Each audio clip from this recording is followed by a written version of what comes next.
दोस्तों नमस्ते प्रणाम, कैसे हैं? उम्मीद करते हैं आप लोग अच्छे ही होंगे। और चलिए मैं आपके बीच एक कहानी लेके आ रही हूँ जिसका नाम है इधर बहन की डोली और उधर भाई का जनाजा। बहुत ही दुखद, खुशी और दुख वाली कहानी है। और बने रहने के लिए धन्यवाद। और जो लोग न्यू है लाइक कीजिए, सब्सक्राइब कीजिएगा और शुरू से लास्ट तक बने रहिए दोस्तों। चलिए मैं आपको सुनाती हूँ। दोस्तों अगर इस कहानी को सुनने के बाद आपकी आंखों में आंसू आए तो समझ जाना आपका दिल भी पत्थर हो चुका है। ये कहानी एक गरीब परिवार की है जिसमें 3 बहनों का एक ही भाई था। माँ बाप बूढ़े थे। लड़का परिवार की हालत ज़्यादा खराब होने की वजह से और अपनी बहनों की शादी के लिए पैसा इकट्ठा करने के लिए प्रदेश चला जाता है, लेकिन प्रदेश पहुँचते ही उसके साथ एक भयानक हादसा पेश आ जाता है जिसकी वजह से उसकी मौत हो जाती है। दोस्तों कहानी में देखना यह है कि अब उस लड़के परिवार का क्या होगा। क्या उनकी बहनों को भाई का प्यार मिल पाएगा? क्या उनकी बहनों की शादी और कर्जदारों का कर्ज अदा हो पाएगा? कहानी को पूरा सुनिए, बहुत ही जबरदस्त किस्सा है। पूरी जिम्मेदारी कंपनी की थी। टिकट और होटल का एड्रेस मुझे दे दिया गया था। मैं खुशी खुशी घर में दाखिल हुआ और दरवाजे से ही चिल्लाना शुरू कर दिया, अम्मी अम्मी, मुझे कंपनी तुर्की भेज रही है, वहाँ मुझे कुछ महीने के लिए रखना है। अम्मी ने मुस्कुराते हुए कहा, अल्लाह, और पूछते लगे, कब जाएगा बेटा? अम्मी आप मेरा आज भी सामान पैक करो क्योंकि मुझे कल ही जाना है। अम्मी ने मुझे खाना दिया और बावर्ची खाने में चली गई। अम्मी ने मुझे पानी चाय के लिए और भी मेरी अलमारी से कपड़े निकालना शुरू कर दिया और कहने लगी, कौन कौन से कपड़े लेकर जाएगा मुझे बता दे, मैं पैक कर देती हूँ। मैंने अम्मी के कहने पर कुछ कपड़े और सामान निकाल कर बिस्तर पर फैला दिया। उधर अम्मी भी उन सभी कपड़ों को मेरे बैग में रखने लगी। सामान रखते हुए अम्मी खामोश थी, लेकिन माँ की खामोशी में एक अजीब सी तूफान महसूस हो रहा था। दिल में एक डर था। नज़र माँ की आंखों में आंसू टटोल रही थी। वह तेज तेज आंखें बंद करके आंसुओं को पलकों में छुपा रही थी, लेकिन मैं जानता था कि माँ का दर्द आंसुओं से ज़्यादा दिल की गहराइयों में होता है। उनके चेहरे से दिल का हाल बयान होता है, लेकिन मैं बस दिल ही दिल में ये दुआ मांग रहा था कि अम्मी मुझे जाने से रोक ना ले, कहीं अम्मी के आंसू ना आ जाए, वरना अब्बा से इजाज़त लेनी मुश्किल हो जाएगी। मैं मुसलमान अम्मी से बात करता रहता हूँ। मेरी बातें बेढंग थी। उनकी मकसद माँ की तवज्जो हटाना था ताकि मेरे सफ़र में कोई रुकावट ना आए। इतने में अब्बू भी आ गए और उनको भी मैंने सब कुछ बता दिया। खैर अब्बू ने आंसुओं को छुपाते हुए अपने दिल पर पत्थर रखकर मुझे जाने की इजाज़त दे दी। अम्मी और अब्बू मुझे नसीहत करने लगे, बेटा वहाँ जाकर नमाज मत छोड़ना और जुमे की नमाज की भी पाबंदी करना। मेरी और ख़ानदान की इज्जत के साथ साथ मुल्क की इज्जत का भी ख्याल रखा। उनकी ये बातें मैं सुनकर मगर मेरा ध्यान तो कहीं और था। सुबह अम्मी ने बड़े चाव से नाश्ता बनाया। आर्डर भी लगा दिया कि अच्छे से खा लो, वहाँ पता नहीं क्या गंदा मिलेगा खाने को। अब्बा एयरपोर्ट पर खुद छोड़ने आए, कंधे पर हाथ रखा और बोले, जल्दी चल आना। मैं मुस्कुराया और कुछ कहना मुसाफिर नहीं समझा। बोर्डिंग के बाद मैं बहुत खुश था। मैं जानता था कि अब मुझे अच्छी खासी तनख्वाह मिलने वाली है। जहाज में सवार बहुत जल्द ही जहाज ने ज़मीन से संपर्क तोड़ा और हवा में उड़ने लगा। मैं आज पहली बार अपने शहर को ऊंचाई से देख रहा था। आज मेरा शहर छोटा सा महसूस हो रहा था। घर तो उनके छोटे नज़र आ रहे थे और आप घर भी नहीं ढूंढ सकते। कुछ ही घंटों में तुर्की के सबसे बड़े शहर इस्तांबुल में पहुंच गया था। इस्तांबुल जिसको इतिहास में कुस्ताबी दुनिया के नाम से भी जाना जाता है। मैं होटल में पहुंच गया, जो मेरे लिए पहले ही बुक था। सफ़र की थकावट की वजह से फ़ौरन अपने आप को बेड पर गिरा दिया, क्योंकि बस अब दिमाग में यही था कि पहुंच तो गया हूँ, घूमना फिरना भी हो जाएगा, अभी तो बस मुझे सोना है। जब आंखें खुली तो रात हो चुकी थी। मैंने खिड़की में झांक कर देखा तो शहर पूरी तरह से रंग बिरंगी लाइटों से जगमगा रहा था। बड़ा ही खूबसूरत मंजर था। लेकिन मैं अकेला उस अनजान शहर में रात को बाहर नहीं जाना चाहता था। लिहाजा फैसला यह किया कि बस अब तो दिन में ही शहर की सैर करूंगा। कुछ देर के लिए मैं होटल की लॉबी में बैठ गया और वहां मौजूद तुर्क लोगों की जुबान सुनकर यह हिसाब लगाने बैठ गया कि यह जुबान में कितने दिनों में सीख जाऊंगा। काम बहुत मुश्किल लग रहा था, लेकिन दिल में यह कह रहा था कि छोड़, अंग्रेजी से ही काम चल जाएगा। सुबह में होटल की लॉबी में आया। प्रोग्राम यह था कि आज पैदल वॉक की जाए, शहर की गलियों के आवारागर्दी की जाए। दरवाजे तक की ना पहुंचा था कि एक अनजानी आवाज ने दिल के तार झींझोड़ दिए। जैसे ही मैंने उसे पलट कर देखा तो देखता हूँ कि एक निहायत ही खूबसूरत लड़की है। उसका बोलना जैसे कानों में रस घोल जाता है। वो बोली, सर, अगर आपको शहर का विजिट करना है या कहीं बाहर जाना है तो गाड़ी मौजूद है। मैंने एक लम्हे के लिए सोचा और बोला, नहीं, मैं पैदल ही वॉक करना चाहता हूँ। वह बोली, ओके, एज यू विश। मैं होटल से बाहर आया और एक तरफ चलना शुरू कर दिया। नया शहर था और मुझे रास्ते का बिल्कुल भी पता नहीं था। पहले मैंने रुक कर इधर उधर खूब जायजा लिया। इमारतें देखने की काबिल थी, सड़कें अच्छी और साफ सुथरी थीं। मुझे इन सब को इसलिए भी गौर से देखना था ताकि रास्ता ना भूल जाऊं। मैं सड़क पार करते हुए बड़ी एहतियात से काम ले रहा था। पराये देश में हर कोई अपना ढूंढता है, कोई तो हो जो वतन की बोली बोले। बस इन्हीं सोच में गुम में सड़क किनारे चल रहा था। कुछ दूर चलते मैंने देखा कि लोगों की भीड़ लगी हुई। मेरे लिए ये किसी तबुज्जो का काम नहीं था। मैंने सोचने लगा कि यह लोग भी हमारी तरह किसी हादसे या किसी वाक़े पर भीड़ इकट्ठा कर लेते हैं। मैं भी देखने की कोशिश में लगा, लेकिन काफ़ी भीड़ की वजह से देख न पाया। नीचे झुककर एक बार फिर कोशिश की तो बस इतना ही महसूस हुआ कि एक बंदा सड़क पर लेटा हुआ और लोग उस पर पैसे फेंक रहे थे। अजीब रस्म है, यह कहते हुए मैं पीछे मुड़ा और चलने लगा। चंद कदम ही चला कि दिल बुझने लगा। कदम आगे न बढ़े, जैसे कोई अपना हो।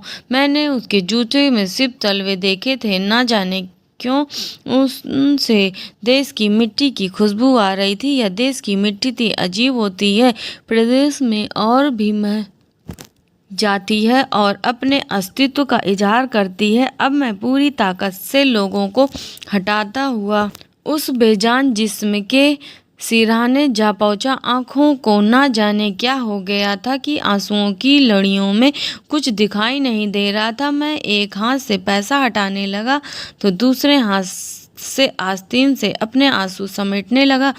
जब देखा तो वह बड़ा थका हारा लग रहा था। कपड़े फटे पुराने और मिट्टी से भरे पड़े थे। उसका खून बह चुका था। उसका पासपोर्ट और कुछ कागजात जेब में थे। जैसे ही मैंने उसका नाम पता जानने के लिए उसका पासवर्ड देखा तो देखता हूँ कि वो मेरे शहर का था। मैंने लोगों से कहा कि वह अपने पैसे वापस उठा ले, वह लावारिस नहीं है। मैंने अपनी कंपनी से संपर्क किया और मैनेजर से कहा कि मेरे एक भाई की मृत्यु हो गई, मुझे मदद की ज़रूरत है। उसने कहा, आप सब्र से काम लें और आराम से एड्रेस पूछकर बताइए। वह आपके साथ तुरंत एक एम्बुलेंस लेकर आए। हमने जनाजा उठाया और साथ ले गए।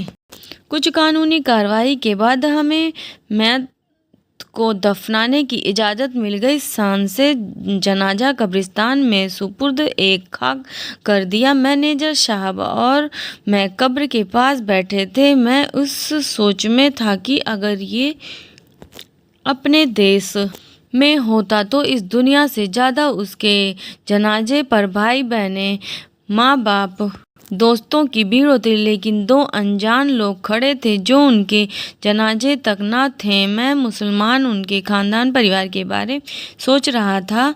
दूसरी तरफ पुलिस का कहना था कि वह गैरकानूनी तरीके से हमारे मुल्क में दाखिल हुआ था और यूरोप जा रहा था, जहां उनकी मौत पर एजेंट उसको छोड़कर फरार हो गया था।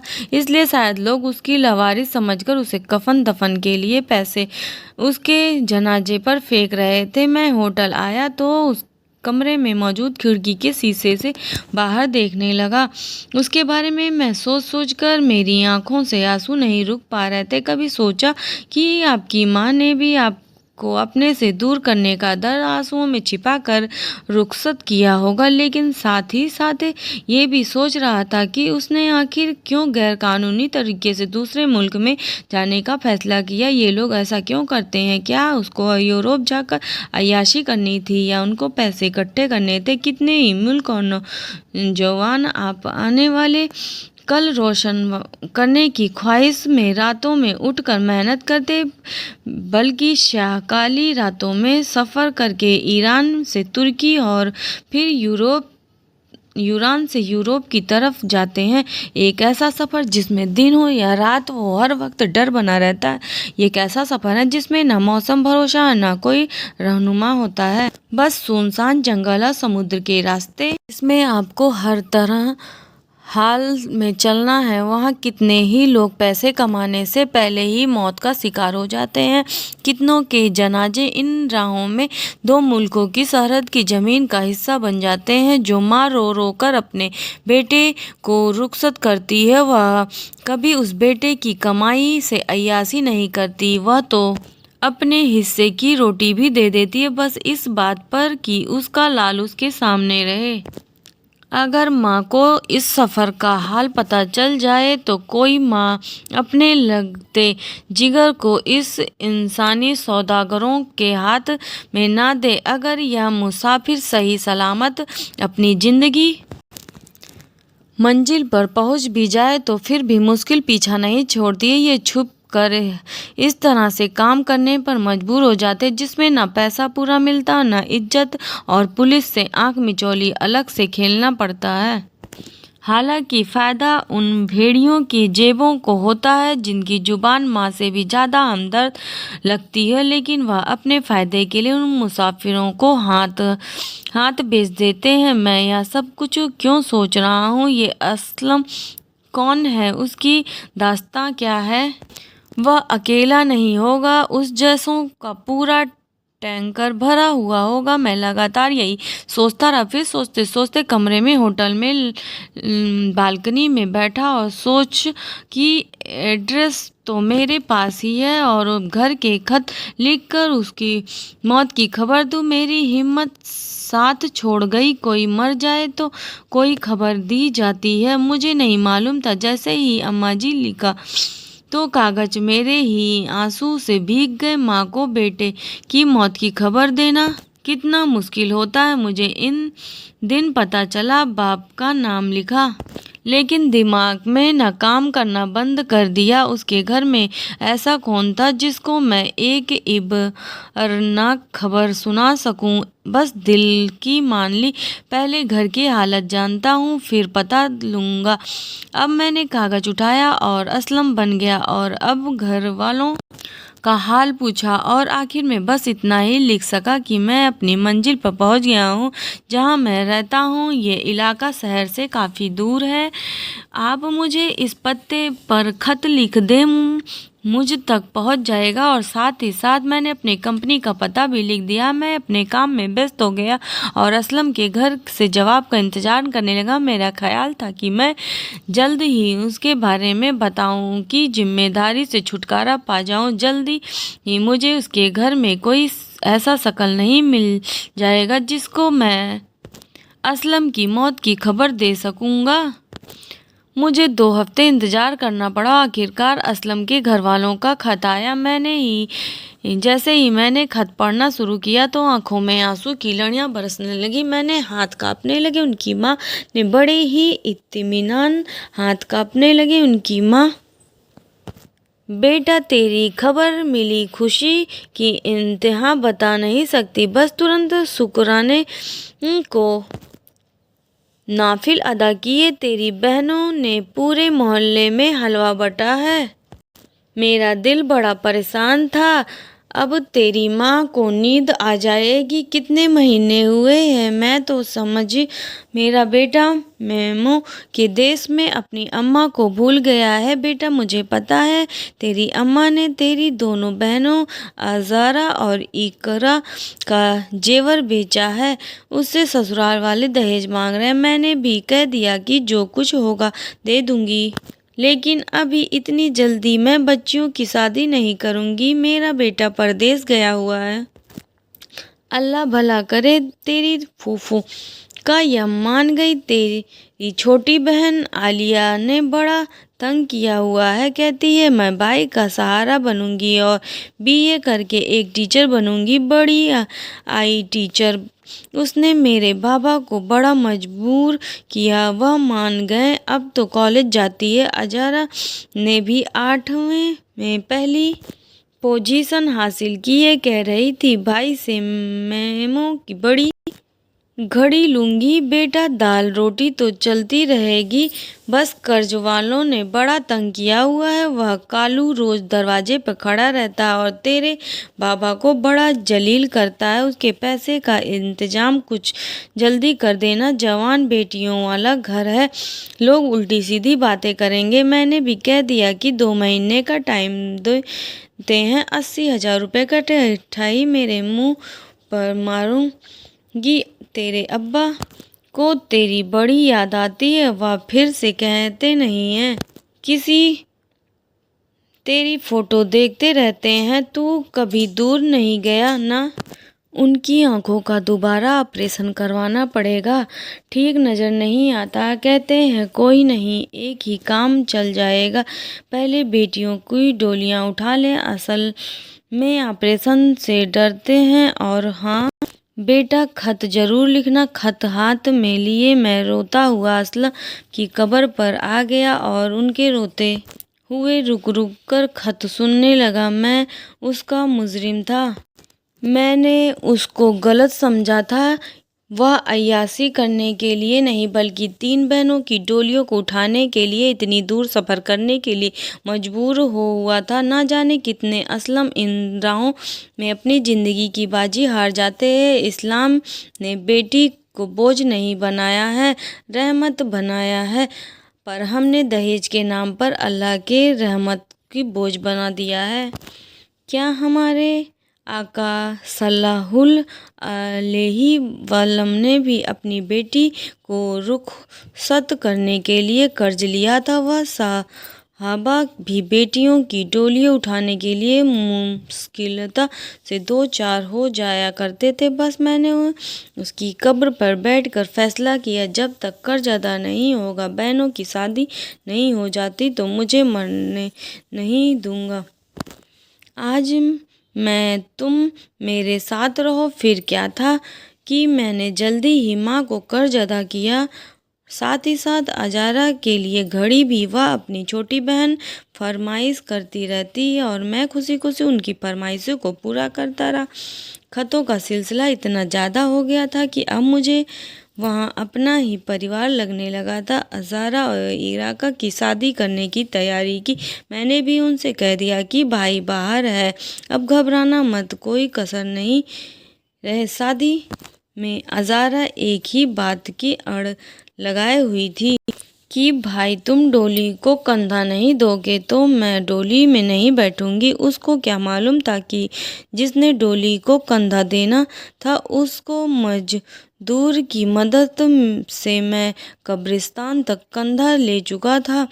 बस घंटों बैठकर रोता, कभी काम बर्दाश्त से बाहर हो जाता और सोचता बस अब बता देता हूँ और नहीं होगा मुझसे। लेकिन फिर सोचना शायद अल्लाह ने इनको एक और असलम दे दिया है, जिस असलम को बेरहम जमाने ने अपनी बेहुदा रसूमत के पांव तले रौंद, जिसको मेरे मुल्क के नालायक सियासतदानों ने दबे पांव मुल्क बदलने पर मजबूर कर दिया, जिनसे हमारे बड़ों ने लड़ कर आज़ादी हासिल की थी। आज मेरे मुल्क का जवान फिर क्यों उनकी गुलामी का ख्याल रखता है? मैं कसूरवार किस को बनाऊं? उस हुजूर सुल्तान अलैहि वसल्लम के गुलाम को, जो दहेज को देखकर रिश्ता करता है, या उस नामुराद मुसलमान को जो दहेज कम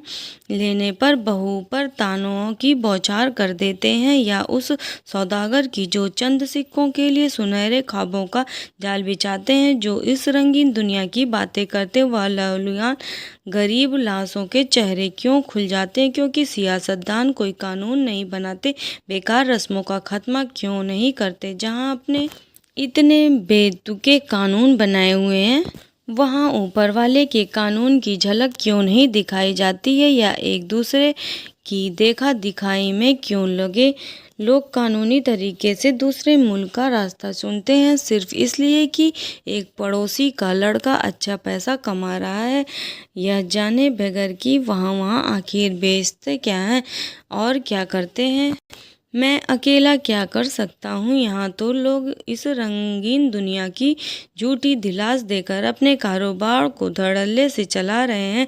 खैर, मैंने बड़ी मन्नत मुराद करके बड़ी मुश्किल से अज़ारा को राजी किया। कितने झूठ बोले, मेरे कागज नहीं है, पुलिस मुझसे जेल में बंद कर देगी अगर मैं नहीं आता तो। कितने पैसे टिकट और इधर उधर के खर्च में बच जाएंगे, जिन्हें तुम दोनों की शादी पर खर्च करें लोग। बस तुम दोनों खुश रहो। बल्कि मैंने एक दूसरे के हाथ कुछ सामान भी भेज दिया है, जिसमें तुम्हारी पसंद का भी सामान है। आलिया ने खत लिखा कि भाई आप परेशान ना हो, इस बार मैं आपके कपड़े पहनकर कुछ देर के लिए भाई बन जाऊंगी, लेकिन मेरी शादी में तुम्हें ज़रूर आना पड़े, क्योंकि अम्मी कह रही थी कि तेरी और भाई की इकट्ठी शादी करनी है, खर्च बच जाएगा। रोज़ रोज़ शादियां नहीं की जाती। आपकी शादी पर जो ज़रूर आओगे ना। बहनें यूं ही खत लिखती थीं और मैं उनको जवाब लिख देता था। हर आने वाला खत मुझे रुला देता था। यूं ही 3 साल गुजर गया था। कंपनी की तरफ से मुझे छुट्टी मिली और इंडिया जाने की तैयारी शुरू हो गई। दिल में एक डर सा था, अब क्या किया जाए। ख्याल आया 3 साल असलम बनकर गुजर गए, अब छुट्टी के दिनों में असलम का दोस्त बनकर उसके घर वालों से मिल जाऊंगा। बहनों के लिए तोहफे के लिए अब तो अजारा के घर एक बेटे का जन्म भी हो चुका था। उसके लिए खिलौने और कपड़े लिए। जैसे ही मैं इंडिया में पहुंचा, मेरा दिल चाहता था कि मैं फ़ौरन ही असलम के घर पहुंच जाऊं, लेकिन क्या करता, अब्बू और अम्मी एयरपोर्ट पर खुद लेने आए थे। अब्बू ने ऑफिस में 2 दिन की छुट्टी भी ली थी, इसलिए 2 दिन घर में गुजरे। तीसरे दिन यह कहकर निकलना गया कि एक दोस्तों की असलम उसके घर पहुंचानी है। गाड़ी निकाली और सीधा उसके घर पहुंचा। मैंने क्योंकि असलम की तरफ से पहले ही लिख दिया था कि मेरा बहुत अच्छा दोस्त है, इसलिए सबको मेरा इंतज़ार था। जैसे ही मैं पहुंचा, सब बहनें दरवाजे पर आ गईं। अजारा और इराका भी आई हुई थी। मेरा दिल चाहता था कि उनके बाबा माँ को गले लगा चीख मार मार कर रोऊं और अपना मन हल्का करूं, लेकिन वह सब बहुत खुश थे और मुझे भी इतनी हिम्मत नहीं थी कि मैं उनको ये सब बता सकता। मैंने असलम को कभी उनके कदमों पर नहीं देखा, वह तो मुर्दे हालत में पड़ा हुआ मिला था। ऐसे ही वक्त गुजर रहा था। अब मुझे असलम बने 7 साल बीत चुके थे। बहनों की शादी हो गई। आलिया अब स्कूल में पढ़ती है। इकरा भी अपने शौहर के साथ अम्मा और अब्बा के साथ रहती। अब्बा और अम्मा ने पिछले साल उमारा भी कर दिया था, बस एक काम रह गया था। अम्मा कहती है, बेटा असलम, माँ की आंखें बंद होने से पहले अपनी शक्ल तो दिखा जा। अब तो तू रोज़ाना ख्वाबों में आता है। तब जाएगा जब तेरी माँ इस दुनिया से रुखसत हो जाएगी, लेकिन मेरे पास इसका कोई जवाब नहीं था। शायद ये सिलसिला ऐसे ही चलता रहेगा। दोस्तों, ये कहानी आपको कैसी लगी हमें कमेंट सेक्शन में ज़रूर बताइए। वीडियो को लाइक कीजिए, सब्सक्राइब कीजिए। इस तरह से वीडियो लगातार देखने के लिए चैनल को सब्सक्राइब करें, घंटी को दबाकर ऑल पर सेट करें ताकि आने वाली वीडियो आपके पास तुरंत पहुँचे। Bye bye bye, next blog में मिलेंगे।